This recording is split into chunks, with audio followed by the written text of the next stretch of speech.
Hey everyone, my name is Paula. Welcome to Relatively Refined. I have a jam-packed video for you today. I thought it would be really fun to head into a couple of different thrift stores just on a random day and see what we could find that would be appropriate for a particular kind of a decor style. And what I chose to do first was cottagecore. So I'm just going to go into a couple of my thrift stores and see what's on the shelves for cottagecore decor. Now, cottagecore has become really popular. I'm going to insert a little footage from my Pinterest board, but basically the cottagecore aesthetic is full of pretty florals, bringing the outdoors in. There's a warm wood tones, kind of hearkening back to a simpler time.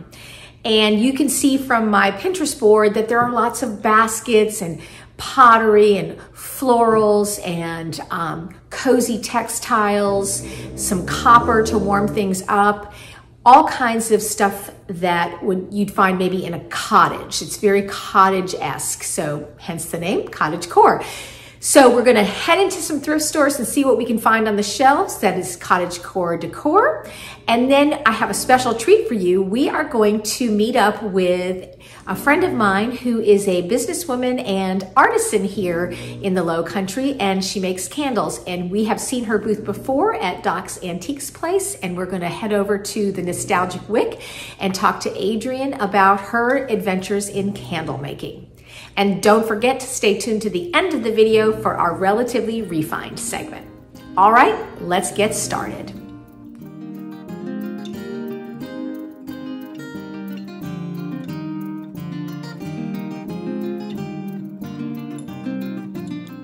As I was getting ready to head out to the thrift store, I looked out the window and I saw this poor little pond slider turtle walking around looking for the pond. He seemed to have lost his way, and it was such a hot day, and I was so worried about him. So before I could go out and go thrifting, I decided I needed to rescue this little turtle and put him back in the pond. So I put on my gloves and picked him up. I was certain he wasn't dangerous. He wasn't a snapping turtle. He was just a little pond slider. And I brought him down to the pond that is in the back of our house and put him on the edge of it, gave him a minute, and off he went, nice and cool in the pond. As soon as I walked into the thrift store, I saw this beautiful blue striped mug by Falsgraf. I felt like this stoneware mug really gave off that cottagecore vibe, as did these beautiful floral teacups. Very dainty and sweet, and I can just see myself sitting at my table drinking my tea out of these floral mugs in my little cottage kitchen. Can't you? Now this stack of stoneware dishes was beautiful. It's Japanese stoneware, which I love, and normally the color scheme is a lot of oranges and browns, but that had a beautiful pastel color scheme, which I thought was much more fitting of a cottage vibe than of a mid-century one, as was that gorgeous plate right there with the flowers. And here are some more floral dishes. I was really amazed at the amount of cottagecore decor and dishware that I could find on a single day in the thrift store on one trip. So if that is your style, there is no lack of it at the thrift store. Isn't that a beautiful cake server? I don't know why I didn't get that. I really wish that I had. It is so pretty. And then there was this blue and white bowl. Also very much a cottage aesthetic. That's Phoebe snoring. I've said this a million times, but every time I go to do a voiceover, one of the dogs barks or Phoebe snores. Now here are some beautiful copper molds, like Jello molds. I don't think they were solid copper. They were pretty lightweight. But again, in the cottagecore aesthetic, there's a lot of copper. It's a very warm and cozy metal. I particularly like that one with the cherries. I thought that was really very cute.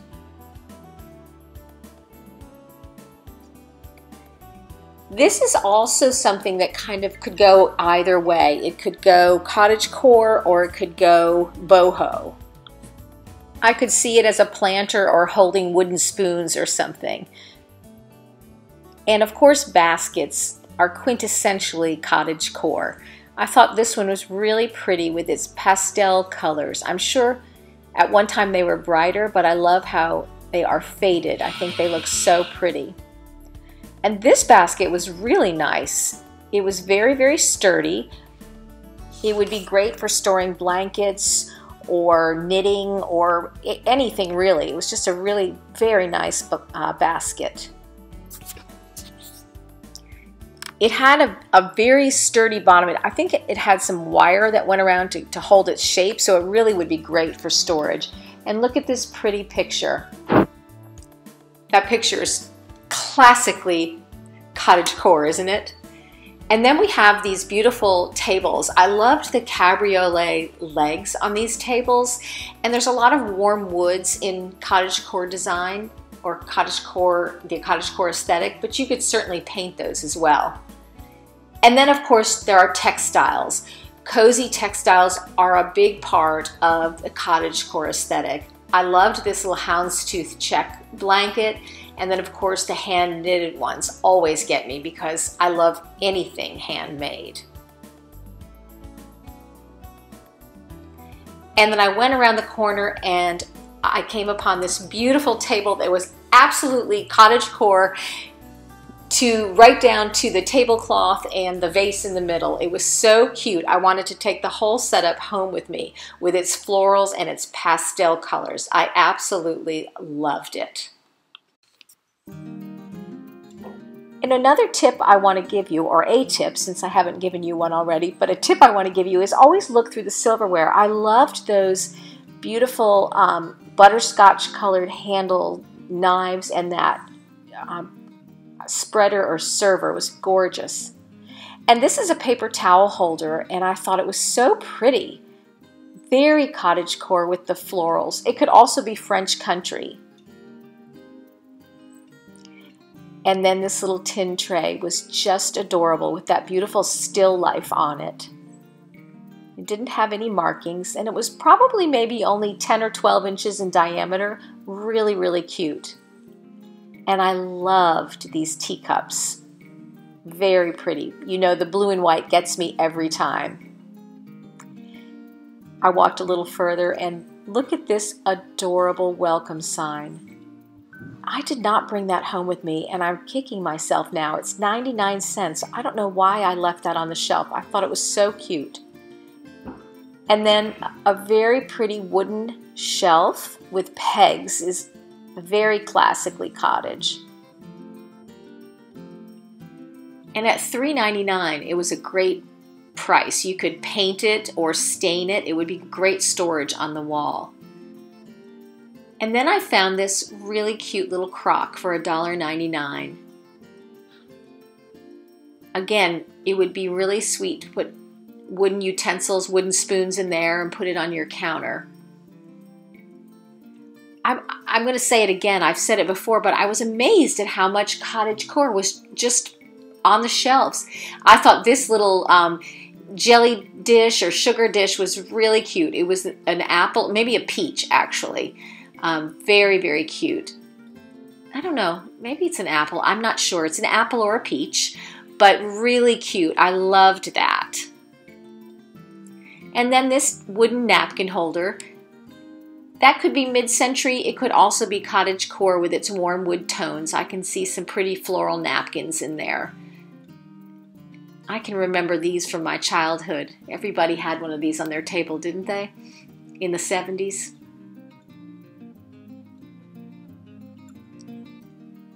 This sweet little family prayer was adorable. Would be so cute hanging on a kitchen wall. I don't know what that price said. I think maybe, is it 99 cents? And then this is cottagecore or granny chic. This is the granny part of granny chic. I actually loved this chair. I thought the fabric on it was fantastic. And I think that said $29.99, a great price. I mean, you could certainly reupholster it, but again, it has those pretty cabriolet legs, and I just loved the damask, rose-colored damask fabric.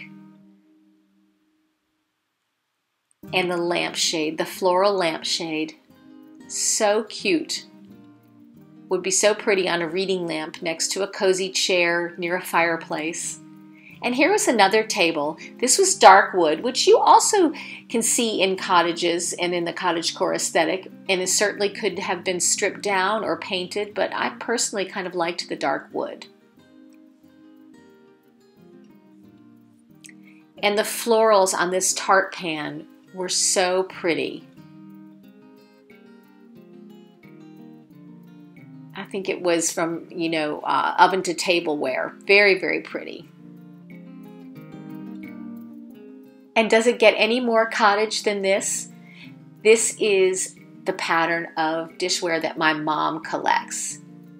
I think it is so cute, and they had a whole bunch of it. I really wanted to get it all for her, but she said that she has as much as she needs. And then the classic goose pattern, so pretty. Very country, very cottage.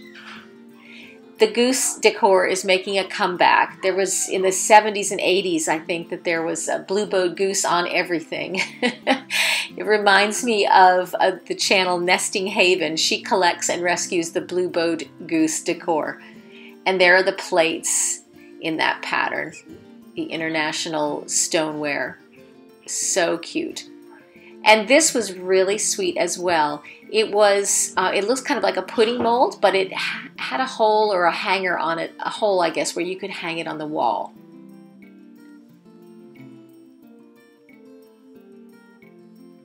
You can hear my kids in the background there where everyone's coming home from work. And then this floral bowl I thought was beautiful. It was so big, really gorgeous. Would make a great centerpiece on a table, and it was by Southern Living at Home. So you can see there is an abundance of cottagecore decor at your local thrift store. So don't hesitate to go out on any given day. There's always something to be found. I hope you enjoyed this look at cottagecore decor in the thrift stores. Maybe next time we'll take a look at a different decor style. And now I'd like to take you to visit with a local artisan and businesswoman, Adrienne of the Nostalgic Wick Candle Company. Today we are at Doc's Antique Place, and we are visiting the Nostalgic Wick Candle Company. And this is Adrienne, and she is the owner and founder of Nostalgic Wick. And I've been here before, and I absolutely love it. So Adrienne, if you wouldn't mind just telling us a little bit about how you got started. So I started candle making during the pandemic because I was home, and as we all were, right? Exactly. And I enjoyed it. It actually is a very in-depth process, and it takes a lot of testing and a lot of troubleshooting. So I enjoyed the chemistry part of it and learning from that part. And then in the meantime, I had inherited a lot of glassware from my mother and my grandmother and my great-grandmother, because we grew up mostly in Europe. My father was in the Air Force. Oh, wow. And we had actually collected pieces from all over the world, from England, Turkey, you know, Crete. And so while I was home, I experimented with some of the vintage goods. And then in the meantime, I have friends who are pickers and thrifters, and they couldn't sell their glassware. So they came to me and said, hey, I've got all this beautiful depression glass and things. Would you like to make candles out of them? So that's kind of how I got started, and it's just gone from there. And in the meantime, I've been experimenting with different scents and different mediums, you know, between soy wax and coconut and apricot. I like to keep my candles very natural, and it's been a fun adventure. Awesome, thank you. So here's a look at some of the vessels that Adrienne has. Adrienne, tell me a little bit about the vessels and the scents you choose. Do you come up with a scent and then decide a vessel that, or a container that might be good for it? Or do you do it the other way around? Have the container and then think about the scent? It's usually the container that tells me what kind of scent might fit, because a lot of people will decorate based on their taste, whether it's modern farmhouse or French countryside or, you know, provincial. And so when I find these different, you know, vessels, whether it's teacups or glasses, I like to try to match the scent with what that style is. So I noticed a lot of people who love French provincial, they love the lavender scents and the more herbal scents. And then our younger, more modern crowd that likes the farmhouse or the clean minimalist look, they like the more modern scents that are a little bit funky, so like tobacco and tonka and honey and things like that. So here we are looking at some of these vessels. Can you talk a little bit about the container and the scents that are in them? So this is white sage and lavender. This is a really super popular scent. It's extremely permeating in a big room. So I chose a bigger goblet for this because it will burn a much longer time. This had a more modern look to it, so I chose the Santal coconut. Oh wow, I love coconut. Yes, and so our younger customers really love the Santal coconut because it's not too sweet, but it's got an amazing scent for a young customer. Yes. And now look, this looks cottagecore to me. Yes, exactly, which is my style. Me too, I love that. So this is actually a wonderful scent. This is Apricot Grove. It doesn't have too fruity of a scent, but it literally smells just like you walked into a grove. And then up here, I'm gonna say, I love these containers right here. This is, and there's a pink set and a green set. I was so excited. So I actually sourced 2 cases of these from a wedding venue that no longer could use them anymore, and they just gifted them to me and asked me to fill them up. So I actually gave some to a wedding planner as a sample, and then she told me about these glasses. So I went ahead and got several cases of them. And then in the green, we have the coconut lime. And this is orange blossom, and it is one of my favorites. Right, I love I'm gonna take one floral. and take a little sniff of it. Oh my gosh, yeah, beautiful. And then of course the coconut lime, I'm gonna smell that as well. I love that. That's summery to me. That says summertime, right? Beautiful. Yeah. So here is a look at some of the variety of vessels that Adrienne uses. Adrienne, how do you come up with your scents for your candles? Okay, so I require a lot of feedback from my customers. I really need them to tell me what they love, what they like, what burns well, if they have a large room, a small room. So it took me almost 2 years of giving free candles away. Oh my gosh, wow. It was fun being my friend. Yes, I bet it was. and them giving me feedback on what they loved. And so actually my best customers have been my kids, young adults, and their friends and young families starting out, because they love to burn candles. I think I'm so excited that they have gotten away from the wax melting and stuff like that, and they really love to burn candles again. There's nothing like seeing an actual live flame flickering in a candle. I love that. So this one is a good example. My sons loved this scent. It's oak moss, and it is so amazing. It is the most wonderful, and it's not a masculine scent. It just really, it's just a wonderful scent. So they wanted this scent made for them. So I found these beautiful rocks glasses. Yeah, look at those. And I try to get lids. That? Yes, and I try to get lids when I can, because this is natural soy wax, so it does frost in the heat, so you have to really keep it covered so that it keeps its okay, good to know. Now I know that there is a science, you mentioned that, to candle making, because I myself have made some beeswax candles and I have an issue with tunneling. So tell us a little bit, you don't have to give away your trade secrets, but what is the sort of the science behind it? That is really probably the hardest part of candle making, is making sure that it burns evenly. The most important thing, I think, is educating my customers that they really have to let it burn that first time for the full 4 hours. Actually, candles have memory just like a battery. So I did not know that. So if you don't burn it long enough the first time, it will remember how far it burned and will actually tunnel even if it's not meant to tunnel. Good to know. Yeah. Another thing is to keep it away from fans and to keep it away from any kind of draft, because uneven room temperature can also really affect it. But that's one of the reasons that I chose soy and keep coming back to soy, is because it just burns so beautifully. What you always want to look for with soy candles is a nice melt pool about to here after about 3 hours. So it's, okay. Yeah, and once you see that melt pool, that's where your fragrance is starting to lift into the air. It's okay. just wonderful. Look at these beautiful blue goblets too. Now, tell me a little bit more. I know you said you had some family, you know, vessels and your friends. Do you source things yourself? Do you go thrifting? And I do. And really, honestly, I'll go to flea markets and stuff. Hullabaloo was a wonderful way for me to network and meet people from all over the country. What is Hullabaloo? So Hullabaloo is a wonderful market. I highly recommend it for anyone who loves to vintage shop. That would be me, yes. And most of the people who will be watching this video. And it's something for everybody. It really is. I mean, they have vintage clothing, but I went there and met all these wonderful pickers from all over like New York and up north, and they brought their glassware down here. Where is it held? So it's actually at the Firefly the distillery. Vodka Distillery? Yes, they're getting ready to have one. I can't remember the date. So okay, that's definitely something I'm gonna have to check out. Awesome. So that's a big, so do you go on picking trips and just, or if you see a yard sale, pull over kind of thing too? Absolutely. So yeah, whenever I'm on vacation, I also am always picking. Sometimes I'll send myself like 5 or 6 packages from wherever I'm at. A girl after my own heart.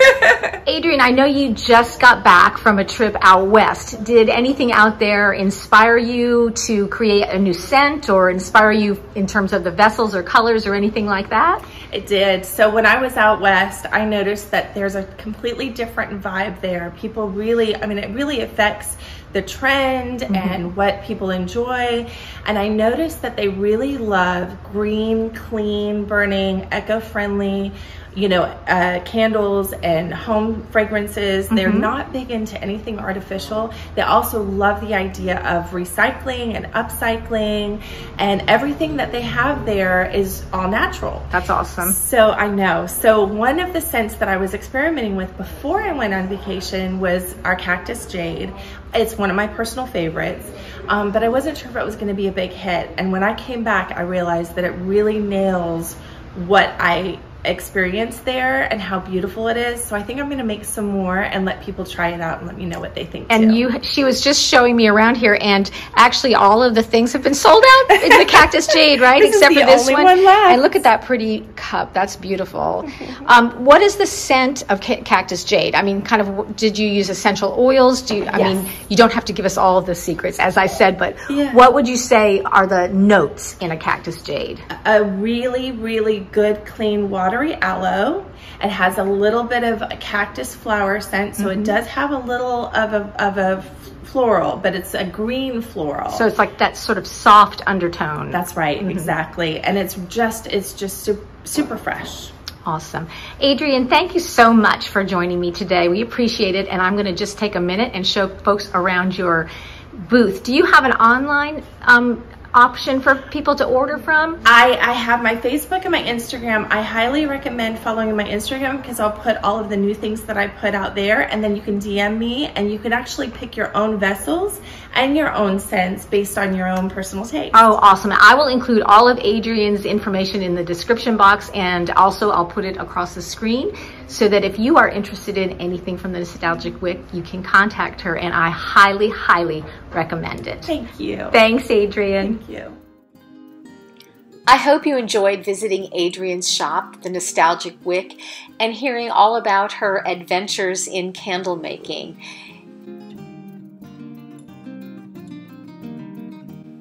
I thought I would leave you with one last look at some of the beautiful candles that she has in her shop.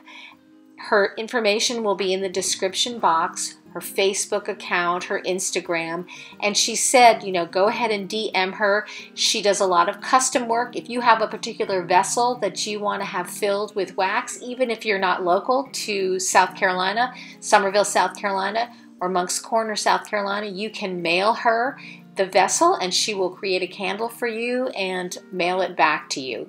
She's done that for lots of other people.